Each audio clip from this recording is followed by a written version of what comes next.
they're using the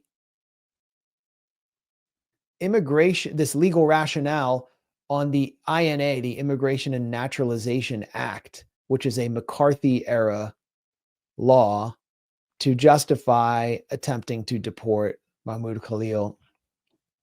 And ironically, yeah, I believe that this provision that Rubio is enacting, where you can deport someone because they threaten the foreign policy of the U.S., that comes from the post-World War II era, when it was used to go after Eastern European survivors of the Nazi Holocaust, to target them based on the suspicions that they might be agents of the Soviet Union.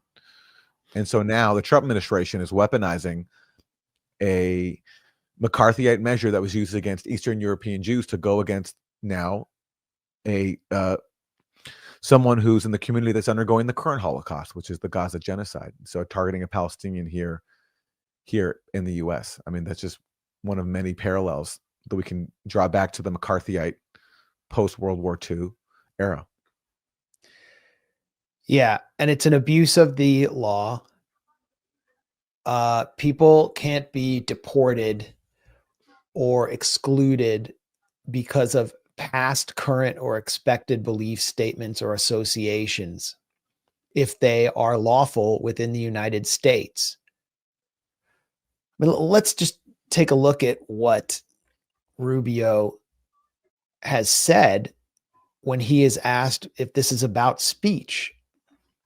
Again, I mean, I'm just combing through tweet after tweet from Trump incorporated influencers, listening to arguments by Trump officials, trying to figure out what he's accused of doing.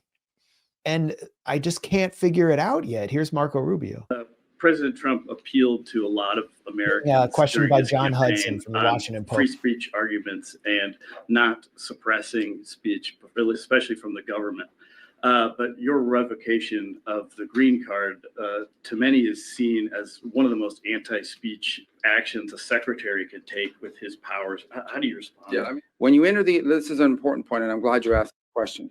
When you come to the United States as a visitor, which is what a visa is, which is how this individual entered this country on a visitor's visa, okay? You are here as a visitor. We can deny you that visa. We can deny you that if you tell us when you apply, hi, I'm trying to get into the United States on a student visa. I am a big supporter of Hamas, a murderous, barbaric group that kidnaps children, that rapes teenage girls, that takes hostages, that allows them to die in captivity, that returns more bodies than live hostages.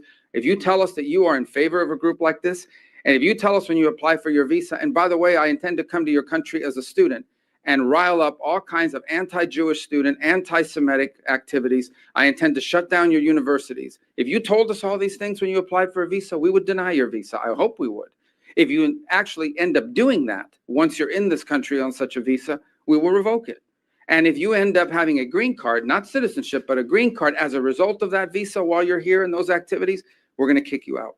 It's as simple as that. This is not about free speech. This is about people that don't have a right to be in the United States to begin with. Well, first of all, it is about speech until you accuse him of a crime.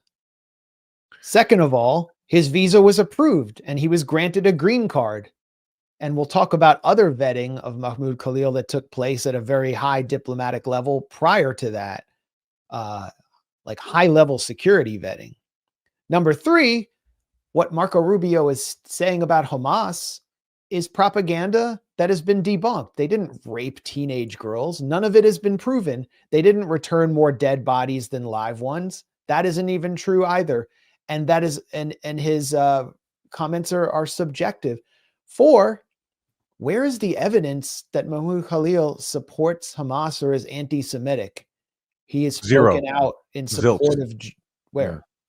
Yeah, like zero. Like there's nothing. There's nothing. Now, I mean, I see all these Trump brain dead influencers just lying about him. Yeah. And producing video of other people saying it's him.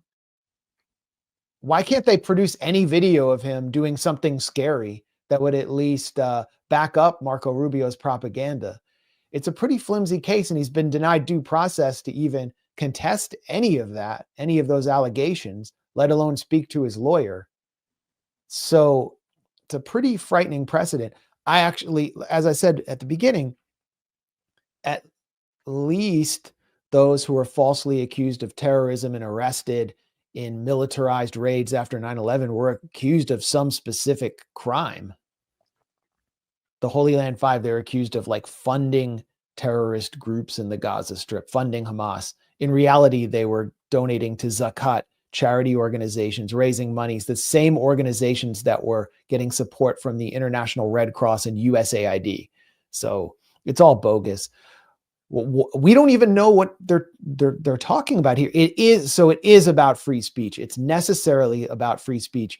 And what we're witnessing is one of the biggest attacks on free speech since the McCarthy era, courtesy of an administration that rose to power promising to take on censorship in various forms. Here's Tom Homan,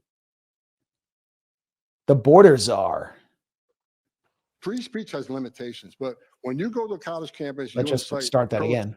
Free speech has limitations, but when you go to a college campus, you incite protesting and locking down and taking over buildings and damaging property and handing out leaflets for Hamas, who is a terrorist organization. Coming to this country either on a visa or becoming a resident alien is a great privilege, but there are rules associated with that. Well, there's no evidence Mahmoud Khalil handed out any leaflets for Hamas. Free speech does not have limitations under the Constitution. Green card holders are protected by the Constitution. So what is he talking about here?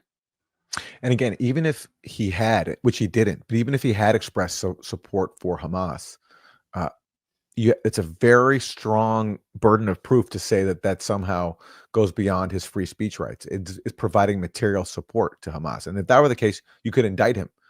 But the problem is they don't have anything to indict him for because he's never expressed support for Hamas. So the claim is false to begin with.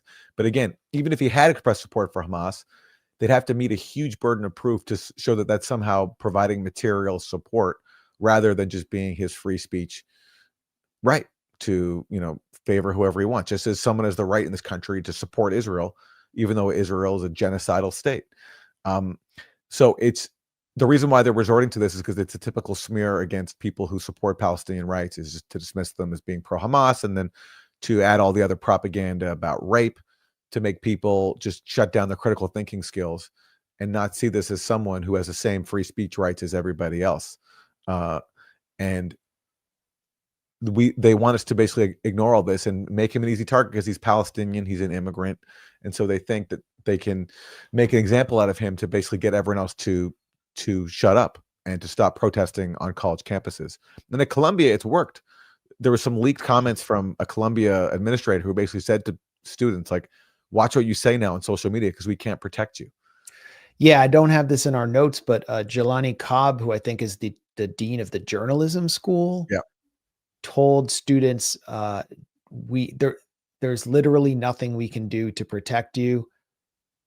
Do not post if you're a Palestinian on social media. If you are not a citizen of the United States, keep your mouth shut. We can't protect you from ICE. And you are in the crosshairs for your speech, for protesting, for exercising the freedom of assembly. And it's had a chilling effect among a certain group of students, but other students are escalating and protesting massively. But I just wanted to make a separate point.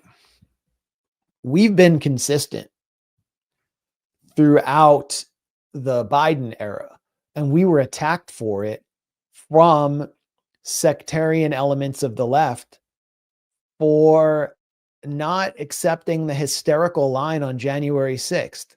I always said it was a riot. I witnessed it. I was there. I wasn't there as part of the rioters. I was there as a journalist and I saw what happened. It looked like a pretty crazy riot. There were some disgraceful activities that took place. I watched the deaths that I saw were among the rioters. Ashley Babbitt, for example. And then people had their civil liberties abused, were held in solitary confinement for long periods, especially during the COVID lockdowns. I always said this wasn't like a real insurrection where people needed to be put on trial and jailed for 40, 50 years and who were already like in their 60s. It was a hysterical overreaction. The January 6th committee was not, a real committee. It was completely partisan. We were attacked for that. And what is the right doing? Where are all the free speech warriors? Everyone who's complaining about the FBI infiltrating the rioters and pushing them towards more violence and pushing them to go inside. Where are they on Mahmoud Khalil? They're standing with the Trump administration as it wages the worst attack on free speech in history, or they're silent. And I won't name any names right now, but we know who you are. Claiming fighting for free speech. They're totally silent. There's also the Russiagate example where Trump and his supporters were smeared as pro-Russia, Russian agents, simply because they held views that were contrary to that of the Hillary Clinton campaign and the Democratic Party establishment. That was McCarthyism as well. People were censored in the name of that. People were smeared with no evidence. And we've been calling that out from the start. And Trump and his supporters are now adopting a similar playbook. Someone whose views they don't like, they're smearing him as being an agent of Hamas.